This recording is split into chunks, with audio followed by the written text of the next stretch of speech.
Hello and welcome. We are your hosts Sandesh and Anshuman. In each episode, we will pick one seemingly boring security topic and talk about the good, the bad, and everything in between. So join us for some fun, some conversations, and some super hot takes about all things security in the boring AppSec podcast. Hey Anshuman, how are you doing? Good. How are you, Sandesh? Not too bad, not too bad. Today, though, we're going to talk about we're going to do part two of the bug bounty podcast. So, episode three, we spoke a little bit about bug bounties. We spoke about the hunter's perspective, the bug bounty hunter's perspective, on how to get started, how to be respectful, how to kind of make money and still have fun while doing bug bounties. We also spoke a little bit about the program manager perspective. I think we alluded to it in a few places, but I think we should dig deeper on that, right? We should dig deeper on kind of the other side of the bug bounty program, which is, let's say you're in a security team and your company does not have a bug bounty program and you're considering one, right?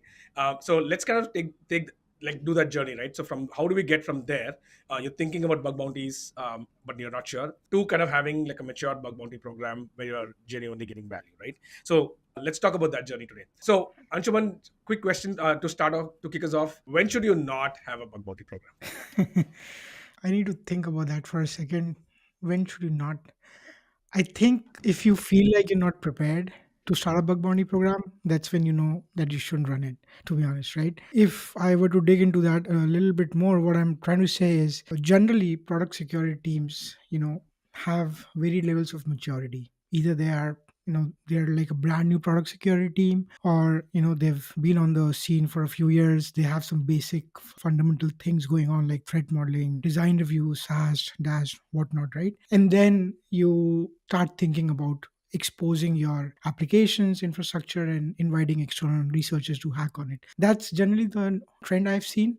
Now, having said that, I've also seen companies that jump into bug bounty program as the first thing that they do. My opinion there is slightly skewed. I don't think a company should be doing that, but having said that, I've seen bug bounty programs actually being really successful that way, because what happens is programs launch their program, right? And then as soon as they receive the initial influx of reports, so let's say they receive 50 reports on first day, and by the end of first week they have about 500 reports, right? After that they just completely pause, or they just stop responding to the researchers because they have so much backlog, they have so much stuff to look at. And generally, like, there's no ethics. I mean, there are ethics that programs supposed to follow and whatnot, but it's okay, right? Like, if you have too many reports, if you don't think you'll be able to pay each and every hunter, right, the recommendation from platforms is to keep the program on hold for a few days, months, and then get back to it, right? So I think that if you are thinking about it from that perspective, yes, you can run a successful bug bounty program. But yeah, like,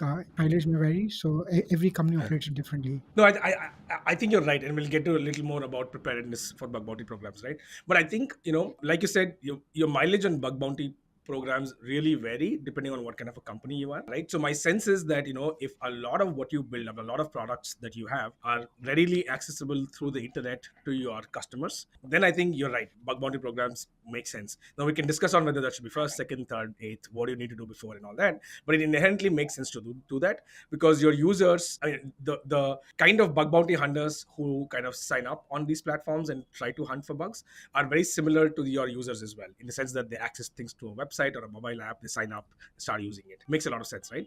But I do think there may be companies where there may be a tech company, they may have a lot of software, but it may not be some things which are used or available widely. For instance, you may be a company who is not a SaaS product and you're a software company, and all your deployments are in customers' environments and used as internal applications, right? So, I mean, we don't see that too much these days with the whole advent of Yeah. SaaS, but there's still many companies which do that. So, if you're that kind of a company, then bang for the buck you get from bug bounty programs is like much lower. I mean, you'll still have a website, you'll still have a few internet facing applications, which you should still go for, but your crown jewels is not something that your bug bounty hunters can add a lot of value on. So I would say that for such programs, maybe bug bounty programs are not top of the funnel. Like, you can think about that after, like you said, after you have like a really mature program and you can use it as a way to engage with these researchers, etc. But I think a simple bug bounty program will not help there. You'll probably have to have something a lot more involved, where you can create sandbox environments, people can jump in,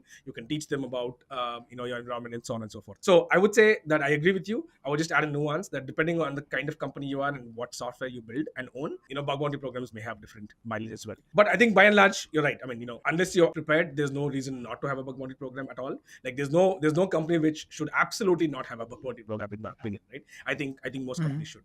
So if that's the case, and we assume that you're working for a company where you want to have a bug bounty program, and let's say you have some kind of an application security team, you do some amount of testing. It's not perfect, nobody's perfect, right? How do you go about this? How do you kind of get started, thinking about and starting a bug bounty program? Yeah. Before I can answer that, I think I slightly disagree with you on, like, depending upon the company. So I think, again, please correct me if wrong, but what I understood is if you're a company that is not necessarily like selling SaaS services, you said that the recommendation, since it's not exposed to customers as such, like the customers would install it in their environments, right? Those kind of companies can, the ROI of bug bounties might not be there. In my experience, what I've seen is if such companies do have bug bounty program, the ROI is actually much higher. And the reason why I say that is because the researchers who operate on these programs are the kind of researchers that like to dig deep into the actual code base, the actual so let's say if a company XYZ, it sells appliances which you can install in your AWS environment, right? And then if the company gives access to the code base of this appliance to the researchers, there are some researchers who are pretty good at doing code analysis, reading through the code, right? And the kind of bugs they find there is freaking crazy, right? Like, I want to give a shout out to this guy who I know. His name is Alex Chapman. He is known to find some of the most impactful bugs in this industry, right? Like RC is pretty usual for him. And I've seen some of his reports as well when I was a program owner. Yeah, like his one report is equivalent to 50 reports of all other researchers, right? So yeah, I think again, it kind of depends. If you are starting a bug bounty program, and if you're a company that is not necessarily selling like SaaS services, how are you going about it, right? Like, are you giving access to the code base? Are you giving the researchers what they need or not? Yeah, no, that's really interesting. I had never thought about giving like code access to researchers and stuff. That's really interesting. Yeah, That seems like a really advanced use case, right? We should talk more about that. But yeah, that's yeah, interesting. I had never thought about it that way. My sense always was that you're trying to mimic a hacker, and even if you're selling yeah, appliances which can't be deployed anywhere, then how would they even access it? But you're right. With yeah, enough effort, and if you're able to kind of simulate an environment, give them access to code bases, it may add a whole lot of value. Very interesting. I did not yeah. think about that. So Yeah. that's No, TIL for me. it's a rabbit hole that we can go into. Yeah. But again, like, coming back to your question about how one should go about starting a program, I think the way I've seen bug bounty programs scale really well is to start really small, right? And by starting small, what I mean is you start with a limited scope. You start with a limited set of researchers who you can ask the platforms like HackerOne or Bugcrowd to recommend. I think they have matured enough to a point where they know if somebody's good at hacking mobile applications or somebody's good at hardware. So I think starting small gives you that idea of, like, look, if these researchers who are good at finding their stuff, right, and you have given them only a limited amount of scope with high incentives, I think it's good to get an idea of what is the attack surface out there that you might not be aware of, right? So all the unknown unknowns. Once you do that, right, once you run that for like 6 months or maybe more, once you see the volume of reports slow down, right, I think at that point you can consider either expanding the pool of researchers. I know HackerOne has this thing where they invite a handful set of researchers every week, and then they gradually keep scaling up and right. So I think that's one way, but the eventual, the aim is to have a wide scope program exposed to everybody, right? Like, I think Yahoo is a good example. I don't know if their scope has changed, but generally when I've hacked on Yahoo, their scopes are wildcard domains and everything is fair game, right? So yeah, I think it's important to know that if you're thinking about starting a bug bounty program, do it in phases. Smaller private program, then expanding the scope, and then eventually go all out. No, I agree with you. I think that's a solid roadmap. But let's take a -1 to 0 approach as well, right? So even before you start a private program, how do you kind of convince stakeholders within your company to do this, right? So I mean, I'm Uh, pretty sure the security team is probably sold on this. I mean, there's enough literature around bug bounty programs now that people kind of understand why it's important. But like I think we spoke about this a little bit last time as well. But your CFO, your head of engineering, your incident response team, teams. For them, this sounds crazy, like, right? Actually Yeah. giving folks money to a custodian hack for you, right? And then you don't know who they're doing it. There's no prior intimation that they're going to test something.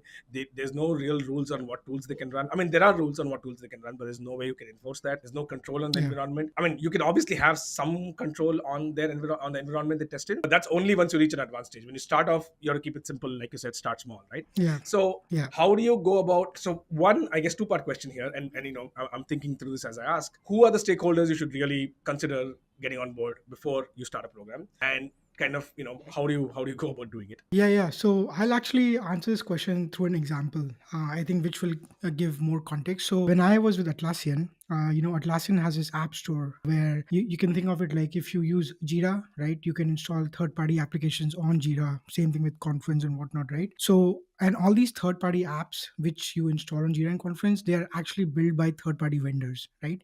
And these vendors are all over the world, right? So when I joined Atlassian, I was one of the first hires on the ecosystem security team. So our mandate was to make sure that third party ecosystem of Atlassian was secure, right? We started a bunch of things around this, right? But one of the things that we did at that point of time, Atlassian was using Bugcrowd as the platform, right? So we use Bugcrowd to basically run a campaign of sorts. And this campaign, what we did was, right, we ran this campaign, I believe, again, I don't remember the exact number of weeks, but maybe 2 to 3 weeks, right?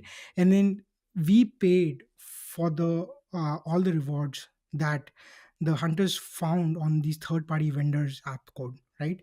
This was Atlassian's way of incentivizing and showing value to these third party vendors, like, look, a bug bounty program is important, it's going to find you good stuff, high impactful stuff, and if you don't trust in this process, if you are skeptical about it, we'll pay for the initial few weeks. And then if you are convinced, if you start seeing value at that point, you have the option of either continuing the program on your end or stopping it completely, right? So I think, and I believe that was really successful because the vendors really saw the value from it. We had some very great bugs, right? And we also found vulnerabilities in like Atlassian's third party framework as well, right? Which these third party vendors use to build apps on. So I think really, convincing stakeholders is very difficult, especially when you're asking them to spend money Yeah. on something that they don't want to know about it, right? Because they built it. So I think showing value is tricky. One way is to, just kind of do this vulnerability disclosure program, or we call it VDP. You're not paying the researchers anything, you just are rewarding them kudos or whatever. But then again, you get what you pay for, right? So the quality of researchers there is not going to be good. So that's been my experience. No, I agree with you. I mean, the Atlassian example is very interesting, right? I mean, hopefully most bug bounty programs don't have to convince external stakeholders as well, in addition to internal stakeholders. But that Yeah. sounds like a tough nut to crack. I super impressed that Atlassian was able to do that.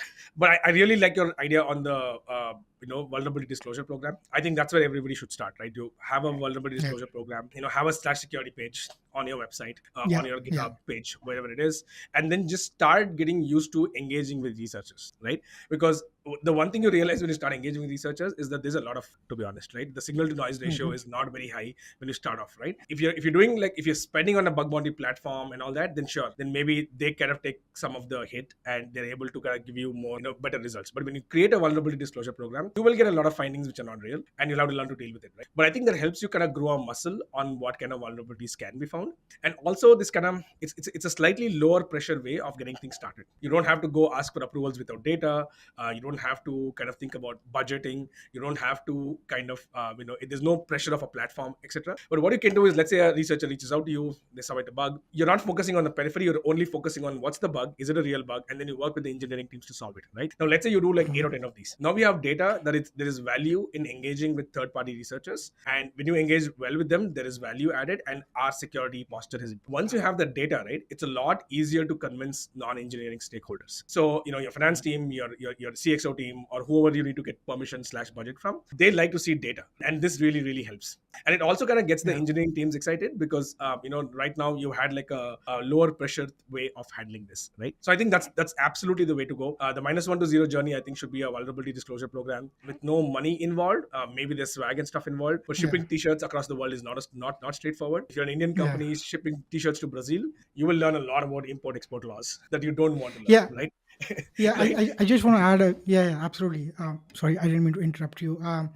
I just wanted to add to that. So in my experience, running a VDP program is good just to show that you care for security and you welcome researchers to report security vulnerabilities to you via an official means, right? That is what VDP program to me is. I say that because I've not really seen good impactful vulnerabilities come through a VDP program, just because folks who are good at finding good stuff, they want to get paid for whatever they find, right? So yeah, I think if you are a big company, right, and if you just want to get your name out there saying that you care for security and you want to fix and you want to do the right thing by the customers, I think VDP program is great, right? But having said that, I think the expectation should be pretty, at least folks who are running these kind of programs, they should have the expectations set clear in the sense that they're not going to get high Yeah. impactful bugs out of No, no, it, right? I'm with you. I think VDP serve two purposes, right? So one, it's the bare minimum, like you said. That's the first thing. I mean, that's the bare minimum you can do as a tech company, as a company who owns software, is to have a disclosure program so that there's a formal way of Uh, communicating with you. The second thing it also does is it acts as a nice little catch-all. So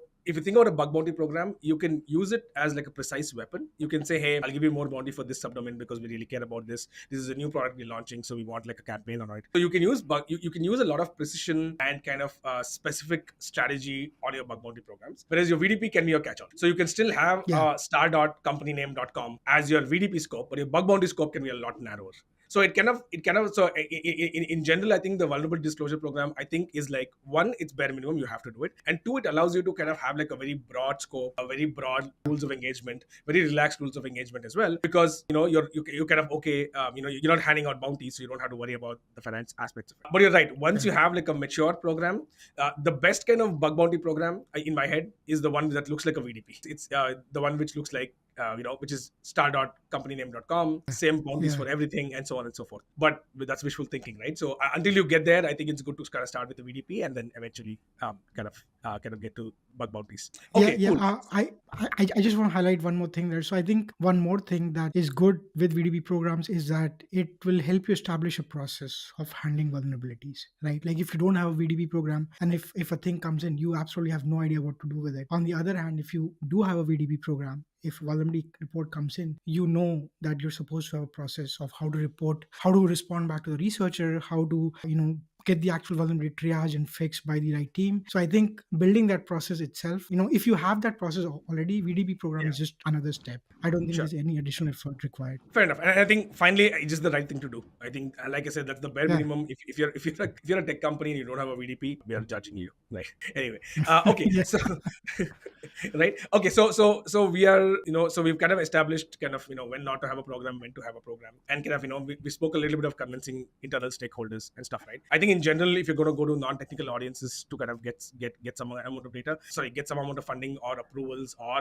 just get them on the same page, it's useful to go get some data. I know we can talk a little bit more about this, but in general, I think it's useful to kind of talk about, hey, if vulnerability that was reported through a VDB, what would have happened if a hacker discovered it and they had not reported, right? Like, what could have been the consequences? If you can explain this in like business risk terms, that would be Mhm. something kind of which helps you convince your stakeholders, right? I think your engineering stakeholders, you need to focus more on just a way to find bugs and way to fix bugs, right? But for your non-engineering folks, I think you need to like really talk about impact and how it's Yeah. way harder to kind of scale the security team to find every kind of vulnerability versus having a Yeah. program like this kind of like really helps, right? And you can also talk about how Yeah. it kind of simplifies a bug bounty program, really simplifies this whole process of engaging with researchers, just because a lot of the heavy lifting in terms of paying researchers, managing them, inviting them, selling the idea, or inviting researchers to participate, all this is handled by the platform. So you pay a platform fee and Yeah. it kind of makes it life a lot simpler to you. So even if you don't have someone who's run a bug bounty program before, like when I ran a bug bounty program for the first time, I had no experience running it before. I understood the ecosystem, but I never run something like Mhm. this. But it was a lot easier for me because that partnered with the platform, right? So Yeah. that's kind of Yeah. one way to think about stakeholders. V- Cool. uh, Go ahead. Yeah, no. So one additional thing for convincing stakeholders, one thing that I've seen work really well is if you really want to convince your VP or EMs of like why running a bug bounty program could be useful. POC, right? POCs or proof of concept is the way to go, right? Like if you can show, to give you a good example, XSS or cross-site scripting, right? Most of the bug reports that come in, or even what internal product security engineers find, is just the alert box, right? You, if you're able to show the alert one, it means that it is vulnerable, right? How many times have folks actually gone and try to show an exploit where, you steal the session cookies, you exfiltrate it, and then you take over the account completely, right? I know it's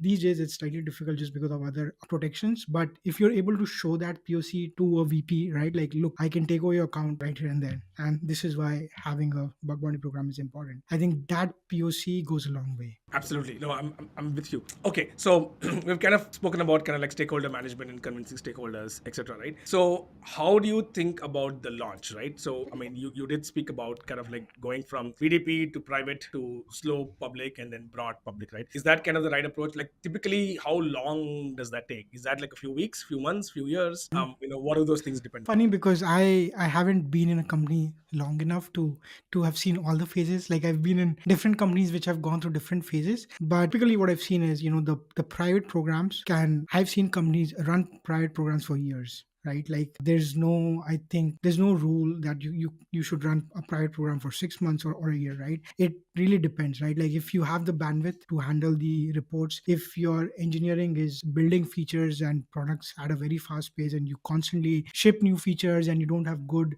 security controls at the framework layer, yeah, I think sticking to private is the best way, right? Because you will constantly have a barrage of vulnerabilities, and you just always we end up dealing with those issues. However, if your eventual aim is to go public one day, right, I think it helps to at least scope it out, right? So let's say we run a private program for 6 months, we expand it for the other 6 months, and then after a year we go all out, right? So I think I've seen all kinds of timelines work for different companies. No, that's interesting. I think another thing to think about is what your regulatory slash compliance obligations are, right? When you and what your bug bounty program settings are going to be, right? So for once somebody discovers a vulnerability and lets you fix it, in many platforms they allow you to make the bug report public, and which as a Mm, security researcher is very good. It kind of makes sense. But you may have internal obligations to say, hey, if you discovered a vulnerability which is now visible to a third party, which is to an external party, you may also have to go report that to your regulator. And every country is different, mhm, every industry is different. So you need to think on those lines as well. If you're in a very highly regulated industry, the cost of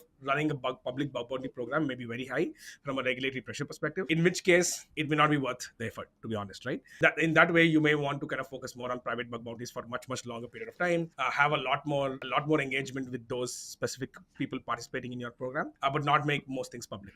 That's possible too. But in general, I think not every company, most companies are not that highly regulated, and if you're a company which is not that, then you don't need to really worry too much about it. But that's something definitely to kind of think about. Okay, so one other thing, right? So once you kind of start a bug bounty program, whether private or public, the first thing that I experienced is just like a whole barrage of reports, right? And mhm. one of the reasons you start a bug bounty program is because you don't have unlimited bandwidth, right, to do the testing. If you had, like, I don't know, one pen tester for every three developers, right, you don't need a bug bounty program, probably, right? You can just keep pen testing all the time, and you'll probably get those, assuming you have access to good talent, right? But that's not the case in most companies. In most cases, you don't have access to the talent, and that's why you use bug bounty programs. Now, that argument makes sense until you're hit with 100 reports on day Mhm. one, and now all your bandwidth Mhm. goes into less interesting work, which is triaging these reports, right? So Mhm. how do you think about triaging? How should you set up your team internally to do triages? When is the right time to Yeah. think about triage services? What are your thoughts? Yeah. So, two thoughts there. Well, first is you can obviously pay these platforms, HackerOne, Buckrout, to do the triaging. I think that really helps, because I want to say they tend to do a good job in weeding out all the noise from the actual reports, right? And I've seen that work really well. So that's one option. If you are okay to pay these platforms to do the triaging for you, then I think you should do it. The other, I think, and again, coming back to my classic example, right? We expected a whole bunch of reports because there was a whole bunch of vendors which we ran programs on. What my team did was we built some kind of an automation system, right, where not the triaging part but everything after the triaging, right, like setting up the severity, figuring out how much to reward, figuring out which class, right, figuring out which team or which vendor this bug goes to and how they should fix it. All of the other part was completely automated to a point where as soon as a report came in, right, we triage it to see if it is a false positive or not, and then the rewarding piece, the alerting piece, all of that was completely automated, right? So I think that is one way of handling these reports. And then if you sort of have some kind of a hybrid version where you are paying the platform to do the triaging, and then you also have some automation built, I think that is awesome. Like if you can have that kind of a system, that is really nice. Yeah, no, I think that's a good point. That's really interesting, right? So I think the approach we kind of took was that initially we did not subscribe to the triage service just because we kind Mhm. of wanted to have a little more empathy for the researchers to understand what kind of things they're submitting. We also wanted to kind of really understand kind of the wheat from the chaff, like what kind of reports look good, what don't look good, get some data, etc. Right? So we did that, but 3 months later we're like, yeah, we're done with this, right? This is not a very good use Right. of our time, right? Which I think is a little bit of a double-edged sword because it kind of increases the cost of operating a bug bounty program now, right? Because you pay the platform fee and you pay like a triage service, and of course, there's always a chance of false negatives with triage, where they may Yeah, think it's not absolutely, a all the real time. vulnerability, and but in your Yeah. particular context, it may be real, right? So that is definitely a kind of a double-edged sword. But yeah, triage is going to be with you forever. But one the good news is that security folks are very good. Like good security folks are very good. The whole needle in a haystack type thing, right? We are used to Yeah. tools giving us 90% false positives, right? And so Yeah. so from that perspective, in general, I think we have mental models and we are kind of primed to kind of handle that. But yeah, whenever it makes sense, I would highly recommend subscribing to the triage service as well. And maybe even if you do subscribe to the triage service, I would still say have spot check the triage done by Yeah. the provider every now and then to kind of make sure that things are going okay. Okay, so you touched upon something else, which is kind of part of my next question. So let's just kind of talk about that, right? So if you think about the whole life cycle, right, we kind of spoke about everything from an outside in perspective, where you're submitting the bug report, you're triaging, you're communicating, and all that. But what happens internally, right? So you spoke about a little bit about the automation, right? So can you double click on that a little bit? Like what happens between the time you receive a report and let's say you triaged it and it's a real finding to the time the bounty is paid? Like what at a high level is Mhm. kind of the flow there, and how do you kind of manage that? Yeah, it's all chaos basically. I'm just kidding. Yeah, once a vulnerability has been triaged and it turns out to be a true positive, so let's go with that flow, right? First, I think the immediate step after that is to assess the impact and the risk to the company, to that particular product, feature, whatever. And for that, again, every company has different standards, different frameworks. There's like CVSS. I think Zoom has their own way of doing like severity assessments, right? So it is important to understand the impact of a particular vulnerability which has been reported, right? I know Facebook and Google, they don't just stop at what is being reported. They actually go and do extensive research and investigation to figure out, is there something more to it, right? And I think that is really important, is to understand the impact. So once you do that, once you have a good understanding of, if it is something high, a critical P0, whatever, right? I think at that point you need to figure out how much to reward, right?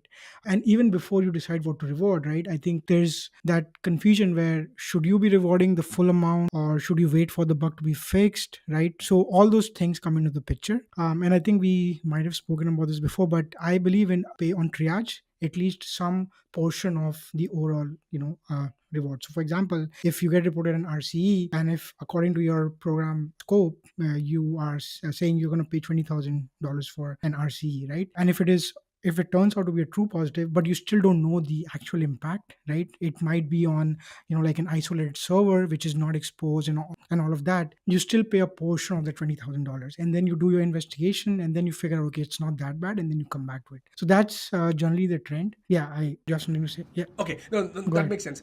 Just one kind of follow up question on that, right? So I think we've already spoken about kind of the bounty amounts and all that.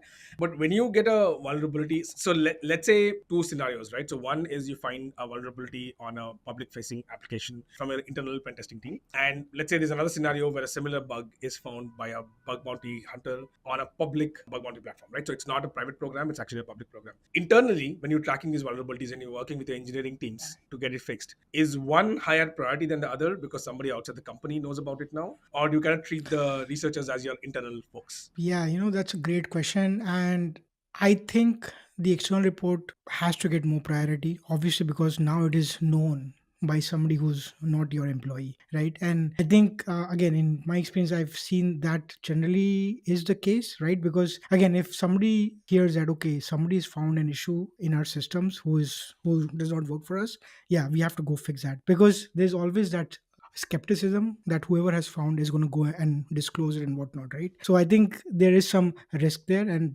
because of that risk, I think the priority of the external report obviously treats it higher. This usually brings up an interesting conundrum, right? So does that mean, I mean, I know the answer to this question, but and it's a little rhetorical, but I'll ask anyway. So it just means that when a hunter, does that essentially mean that your bug bounty hunter is at like a higher, higher plane than your internal pen tester, right? Because the internal pen tester is like, hey Yeah, man, I told you so, and yet yeah, you yeah. only listen when somebody outside tells you, right?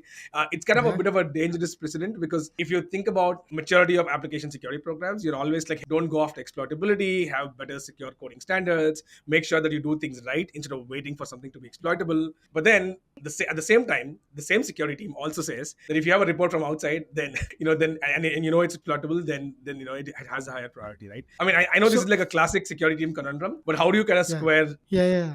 No, Yeah. I actually I totally agree with that, right? I think one thing that has worked for me is if you as an internal security engineer, if you find that same issue, right, it is on to you how much noise you create around that, right? If so, let's say I find a RC internally, I report it to the engineering team, and the engineering team is not taking me seriously just because they know I'm a security engineer and I just found it, right? So at that point, right, if the security engineer is experienced enough, or they know how to deal with such cases, I think the onus is on the security engineers to either escalate or try to bring more attention to it.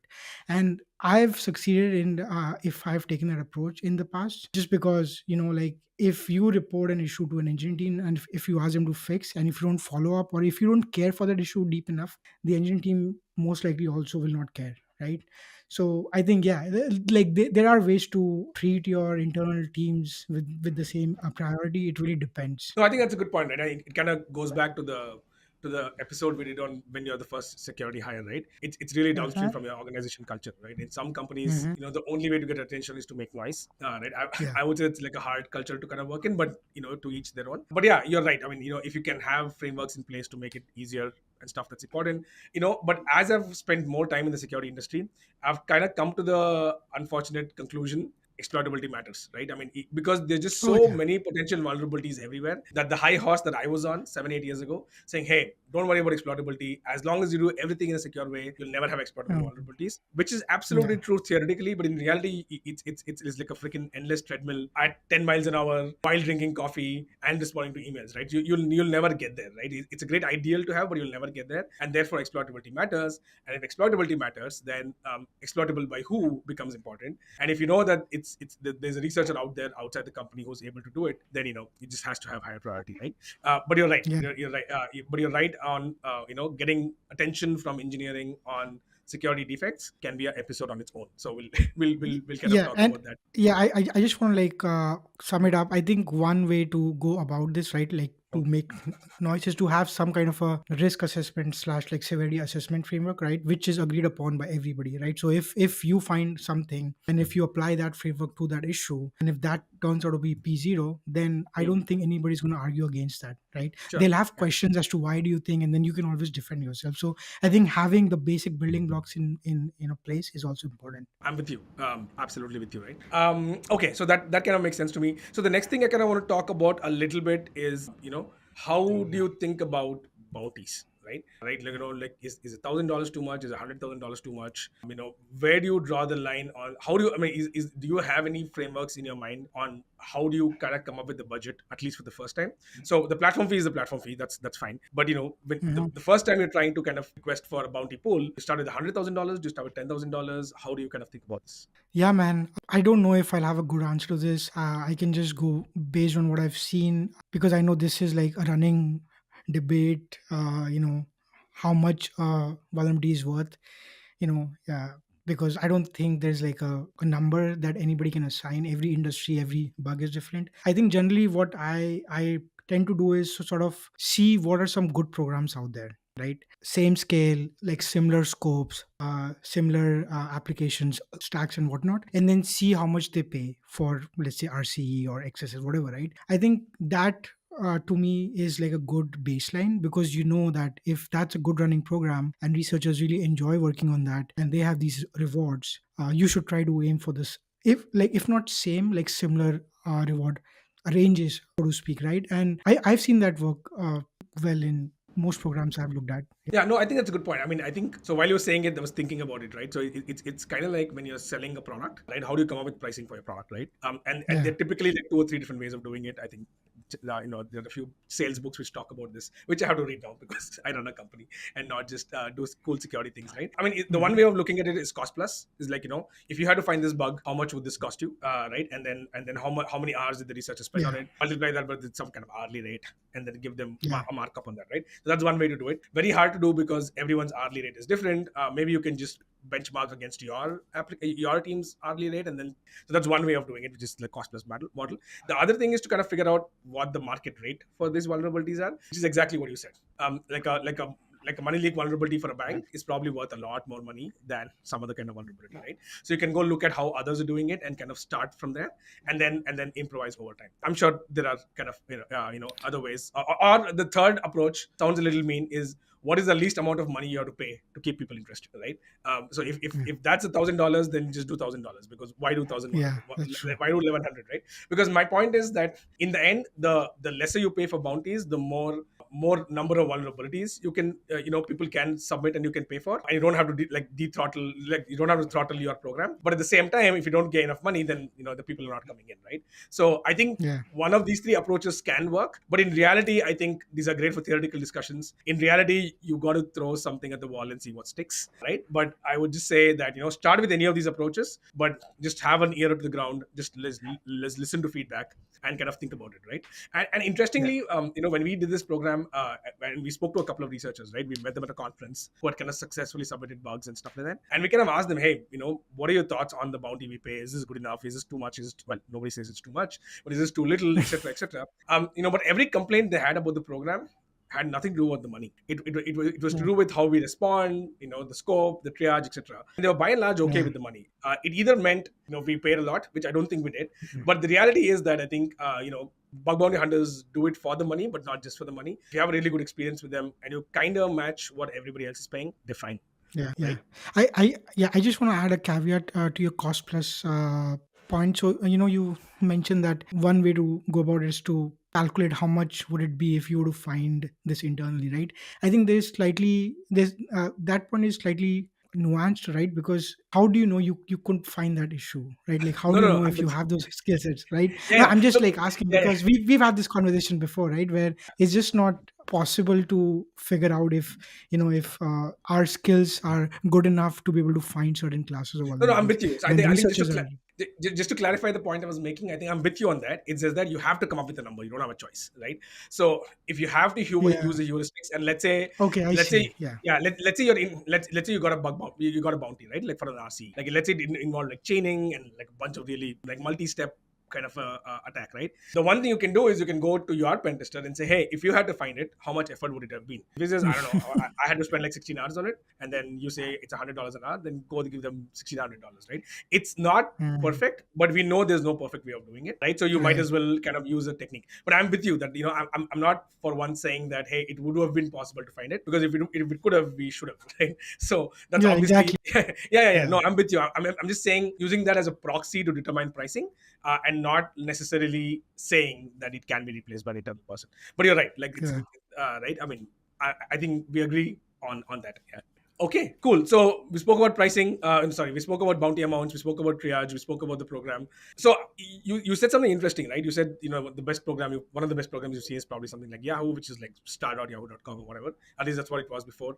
And I think many of the large companies kind of do that as well. Is that the ultimate goal of a bug bounty program? Like, what would you call a mature? Like, what does a mature bug bounty program look like? Right? What's the kind of the end goal for a program? Google, Facebook, they're all extremely mature programs, right? Yeah, they all pay for impact, right? And they don't pay for things like open redirect and all of those. At least Google does not. I don't know about Facebook, but I think that is really what every program should be aiming for, because again, these programs have been the longest running programs, as far as I know, right? And they pay huge rewards, and their scope is generally pretty wide, and they also constantly ship features, new products and whatnot, right? So, and they have like a full-fledged team that just kind of triages and rewards all day every day. So yeah, if you're looking for some inspiration, I would say Facebook, Google are some good programs. That also means if your inspiration is Google and Facebook or Google and Meta, that means you'll never get there. so you'll have to constantly anyway Yeah, keep improving your North program, Star, right? So, right? yeah, it's an Yep. it's an absolute not no. That makes complete sense. Okay, so I think this was great, Anshuman. Anything else you wanted to talk about? These were pretty much all the questions I had. Yeah. Yeah, I have a few things. So I'm actually curious to know what are your thoughts on end day vulnerabilities and when they get reported to your program. So again, to give context to the viewers, right? Like end day is basically a vulnerability which has been disclosed, but there's like a wait time of n days, so to Mm. speak, before it gets disclosed or before it gets fixed, right? So if a vendor has known about an issue in their product, and if the exploit is already available, right, and if it hasn't been fixed for 5 days, that would be a 5-day vulnerability, right? So Yeah. oftentimes, like, I think log4j could be an example here, right, where it was I think it was known to pretty much everybody, and we started seeing a bunch of reports, right? And it was just very difficult because the reports were all proving exploitability. The Mm. researchers gained access to the data, and then we also knew about it internally. How do you handle those situations? Yeah, no, that's a good question. I think Log4j is a great example because kind of lived through those few months, right? So I think the answer, like everything else, is it depends, right? So if you have a very shallow security team who cannot even figure out if your company is vulnerable to Log4j, then a good trick is to say, hey, if you discover Log4j, we'll give you a even bigger bounty. Maybe we'll give you like $500 instead of like $300, right? So that way you're kind of Okay. outsourcing your internal team's work to them. Obviously, very expensive way of doing it, but when the whole world is looking for Log4j, why would they pick your company, right? So this is kind of incentivizes them to do it. I think on the other hand, if you have a mature security team and you know how to discover Log4j usage in your company and you have a strategy in place, then really any bug bounty program there just becomes noise. And at that point, what you should really do is you should put out like some kind of an announcement or like a blast email if it's a private program. Just say, hey, look, we are aware of this. We are aware of what's happening with Log4j or Log4Shell. This is not something we need bug bounty reports for. So explicitly mark it out of scope. Like it's kind of how I would do it. So I would say that it kind of should be a step in your incident management program, saying that if you're Right. dealing with like a vendor type vulnerability, then this is how we do it. Now that's for known vulnerabilities, right? So we knew about Log4j Yeah. before somebody submitted a report. Sometimes what happens is that somebody submits a report on your application, a valid vulnerability, but the actual underlying vulnerability is in a third party software, and until they fix it, you can't really do much about it. That to me is a little trickier because there you don't know what to Yeah. do. You can technically stop using a third party program, but it's not always feasible. So we've handled that in multiple places in the past. If it's a commercial product where we have a relationship with the software seller, then we reach out to them and we encourage them to engage with the researcher. And if they have a bounty program, we encourage them to kind of pay for it. But there were definitely a couple of times where it was in an open source library, and I mean the researcher didn't know it was an open source library. They just found a bug, and we realized it was in an open source library, and we had to kind of do it. Mm. So there we just paid the bounty, and we kind of engaged with the open source company to kind of figure out how to change things, and then we gave credit to the bug bounty hunter as well and all that, right? So it's a little tricky, but those are a little harder, and these are things you kind of get better over time, I guess. Yeah, yeah, absolutely. I think I have known at least a few instances where we've ended up paying for something that we didn't write or we didn't own. It was like a third party vendor code, and we just didn't know, and we had to pay for it, so we just went. So yeah, no, I think those kind of situations do happen, right? Like it's just what this industry is about. So And look, in the end, I mean,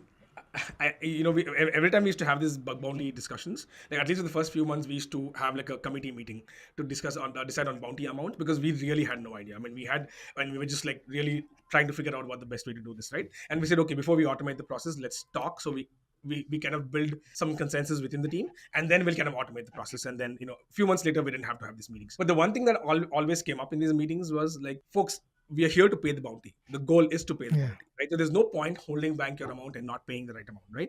Now we need to make sure yeah, it's fair, right? We need to make sure that we shouldn't pay bounties based on the username and how popular they are and stuff like that. But there has to be some method to the madness. But at the same time, the end goal should be to pay bounties, right? That's how you yeah. encourage more researchers to come and hack on your assets, right? So I think if you have that first principle in mind, the goal of the bounty is not to like reduce the amount of bounty you pay or anything, but it's use it as a means to encourage people to participate without kind of burning your entire cash pile, then that North Star is enough to kind of help you determine how to handle this, right? And if Yeah, possible, if you have the means, just be as generous as you can, right? Especially in things like somebody found something in a third party which really affects you. Hey, if it affects you, it affects yeah, you. Right? How does it matter if it's in a third party, right? There is yeah, impact, right? So therefore, it kind of makes sense to pay the bounty. But it's not true always. If they found something in Google which impacts you, then maybe Google should pick up the tab, right? So that's I think that there's always going to be like some amount of nuance, but optimized for engaging researchers and being fair to them, I guess, is the right way to do it. yeah, Yeah. absolutely. Anything else you wanted to talk about? I know you had a few other things. I think this is more for like general shout out to program owners and researchers. I think since I've been on both sides, I just want to give a shout out to all the program owners. I empathize with every one of you, right? Like it's not easy, especially the HackerOne triagers. I don't know how any HackerOne or Bugcrowd, any of these platform, like the folks who triage issues all day every day. I don't know how you do it. Kudos, so much respect. And then for the researchers, like just be mindful, also just be empathetic. Stop asking for updates, right? Like if you trust in a program and if the program owners are not responding back or whatever it is, it is because of something else going on. So yeah, because if a researcher keeps on asking about updates or just kind of cannot stop arguing, that just spoils the whole fun of having a bug bounty program, right? So yeah, that's just something I've experienced, and I just hate when that happens, both as a programmer and a researcher. So yeah, that's it. Couldn't agree with you more on that. So on that note, that's the end of today's episode. Cool. I'll pause it. Thank you for joining us. If you like the show, please share this with your friends and colleagues. If you have any questions or comments, you can reach Anshuman on Twitter at Anshuman_BH. That's ANSHUMAN_BH. And me, Sandesh, at Jubba on Jeans. That's JUBBAONJEANS. See you next time.